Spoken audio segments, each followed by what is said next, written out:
আসসালামু আলাইকুম, কেমন আছো সবাই? আশা করছি ভালোই আছো। আল্লাহ রহমতে আমিও ভালো আছি, আলহামদুলিল্লাহ। চলো আজকে কচু দিয়া মাংস রান্না করি। তো এখানে দেখো মাংস লই লইছি, কচু লই লইছি। এগুলি কচুরে তোমরা কি কো একটু জানাইও যে। তো এখানে মাংসগুলি আমি সুন্দর করে কাটতে সাফ করে ধুয়ে লই লইছি। আর এখানে দেখো এগুলি কচু লই লইছি। এগুলি কচুরে তোমরা কি কো একটু জানাইও যে। তো মাংসের মধ্যে আমি পেঁয়াজ দিয়ে দিলাম, রসুন বাটা, আদা বাটা দিয়ে, মরিচের গুঁড়া, জিরা ধনিয়ার গুঁড়া, হলুদ গুঁড়া, স্বাদ মতো নিমখ দিয়ে হেরে সুন্দর করে মাখাইলো। আমি ভাবছি কিন্তু বাটিটা হয়ে পড়ছে শুধু। তো আমি একটা কড়াইয়ের মধ্যে রেখে দিছি। পরিমাণ মতো তেল দিয়ে দিলাম, দিয়ে হেরে সুন্দর করে মাখাই লইতেছি। সুন্দর করে মাখাই সাকাই একদম বহাই দিয়াম গ্যাসের উপরে। যত মাখাইব ততই স্বাদ হইব। তো এই যে মাখানি সাখানি কইরা হেরে হন আমি সুন্দর করে একদম ডাইকিয়া গ্যাসের উপরে হাই ফ্লেমও দিয়া দিয়াম। 2-3 মিনিট সময় আমি রান্না করে লইম হাই ফ্লেমও দিয়া হেরা। তো এই যে সুন্দর করে পাগায় ফুটছে দেখো। তারপরে আমি গ্যাসটা করে দাম একদম দিমি আঁচ, মানে হালকা আঁচও করে দাম। একটু লাড়াচাড়া করে দিলাম, দিয়া হেরা সুন্দর করে দিমি আঁচও দিয়া হেরা সুন্দর মতো একটু কষাই লইয়াম। তো অল্প সময় কষাইলাম, তার আগে আমি আর একটু লাড়াচাড়া করে দিছিলাম। আবার এই ডাককে আমি সুন্দর করে বহাই দিলাম। হালকা আঁচ রানলে মানে কালারটা খুব সুন্দর আর সুন্দর মতো সিদ্ধ হয়ে পড়ে। তো এই যে দেখো কষানি হয়ে পড়ছে সুন্দর করে মাংসটা।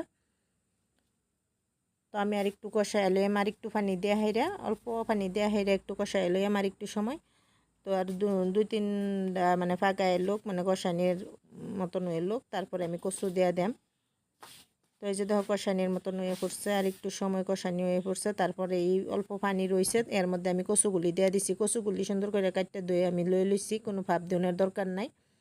তো এই পানি মানে এই কষানিটার মধ্যে আমি কচু দেওয়া দিছি, আর কোনো পানি দিতাম না, আর একটু কষাই লইলাম। তো কচু দিয়েও সুন্দর মতো এই যে কষানি হয়ে পড়ছে। তারপরে আমি ফাইনাল পানি দেওয়া দিলাম আর কি। তো এর মধ্যে আমি গরম মশলা দিয়ে দিলাম। গরম মশলাটা কিন্তু আমি বাইটটা লইছিলাম, সবগুলি গরম মশলা দিয়ে হেরে সুন্দর মতো বাটা দিয়ে লইছিলাম, বাইটটা হেরে দিয়ে দিলাম। তারপরে এই যে ফাইনাল পানি দিয়ে দিলাম। কচুর মধ্যে একটু ঝোল টাইপের থাকলে ভালো লাগে, কিন্তু আমারটা হয়ে পড়ছিল গাঢ়, মানে ঘন হয়ে পড়ছিল।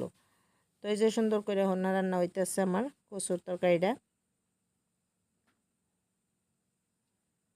কচুটা ভালো আছিল, বেলেগভাবে সিদ্ধ করুনের দরকারই পড়ছে না। তো মাংসটাও ভালো আছিল, অল্প সময়ের ভিতরেই রান্নাটা হয়ে পড়ছে।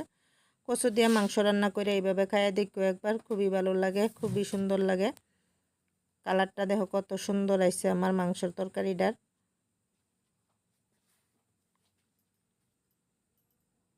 সবজি দিয়ে এমনিও মাংস রান্না করলে খুবই ভালো লাগে। সবসময় একভাবে মানে খালি মাংস ভালো লাগে না, মাঝে মধ্যে এইভাবে বানায় খাওয়ান যা, মানে ভালো লাগে আর কি। সবজি দিয়ে বানাই এই দেখো তরকারিটা হয়ে পড়ছে আমার সুন্দর করে।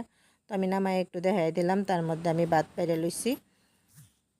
তো সুন্দর করে একটু ভাত মানে খাওয়া দাওয়া করবাম, তাই একটু বাইরে লইলাম। পেঁয়াজ একটা, একটু নেমু, আর এই যে তরকারিটা লইলাম।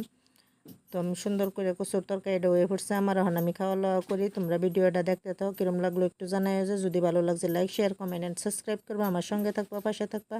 আজকের জন্য আল্লাহ হাফিজ, সুস্থ থাও, ভালো থাও।